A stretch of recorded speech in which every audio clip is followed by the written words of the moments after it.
দেশের দক্ষিণের জেলা ভোলায় তীব্র হয়েছে নাব্যতা সংকট। ভোলা, বরিশাল ও লক্ষ্মীপুর রুটে পলি জমে নদীর বিভিন্ন স্থানে সৃষ্টি হয়েছে অসংখ্য ডুবোচর। এতে ব্যাহত হচ্ছে ফেরি চলাচল। দ্বীপ জেলা ভোলা থেকে বিভাগীয় শহর বরিশালে ফেরি চালু হয় ২০০১ সালে। এতে সহজ হয় যোগাযোগ, চাপ বাড়তে থাকে পণ্য বোঝাই ট্রাক সহ বিভিন্ন যানবাহনের। সম্প্রতি এই নৌরুটে দেখা দিয়েছে নাব্য সংকট। ভেদুরিয়া ঘাটের পশ্চিমে ও শ্রীপুর এলাকায় রয়েছে ডুবোচর। এতে ব্যাহত হচ্ছে ফেরি চলাচল। অভিযোগ, নৌরুট সচল রাখতে প্রতিবছর খনন করা হলেও কাজের কাজ হচ্ছে না কিছুই। পানি কম থাকার জন্য ভাটার সময় আমরা ফেরি পূর্ণ লোড দিতে পারছি না। এখানে যে পরিমাণ পানি থাকার কথা আমাদের লঞ্চ চলাচলের জন্য ততটুকু পানির পরিমাণ নাই। ঢালাইয়ের সেরা প্রিমিয়ার সিমেন্ট।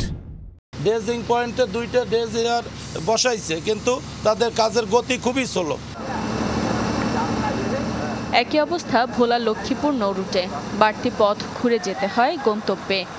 এই ফেরিঘাটে আসলে পরে আমরা দীর্ঘ সময় অপেক্ষা করতে হয়, কারণ হলো ফেরি আসতে অনেক সময় নেয়। কাঁচা ধান লোড, এটা তো আপনার পার্টি ফোন দিয়েই যাচ্ছে, পাগল হয়ে যাচ্ছে, কিন্তু এখানে তো ফেরিতে তো লোড গাড়ি নিতে যাচ্ছে না, এটা হালকা গাড়ি নিচ্ছে। কারণ এই যে ফেরিতে আপনার নদীতে পানি কম, আটকায় যাবে।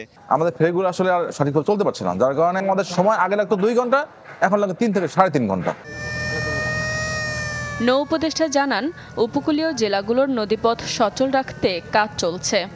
নাব্যতা সংকট হয় তাহলে বিআইডব্লিউটি আছে, আমরা অনেক ড্রেজার প্রকিউর করছি, ড্রেজিং হবে। কারণ বাংলাদেশের কোনো নদী ড্রেজিং ছাড়া নাব্যতা রাখা যায় না। ভোলার সাথে বরিশাল ও লক্ষ্মীপুর রুটে প্রতিদিন চলাচল করে 9টি ফেরি ও 20টি যাত্রীবাহী লঞ্চ।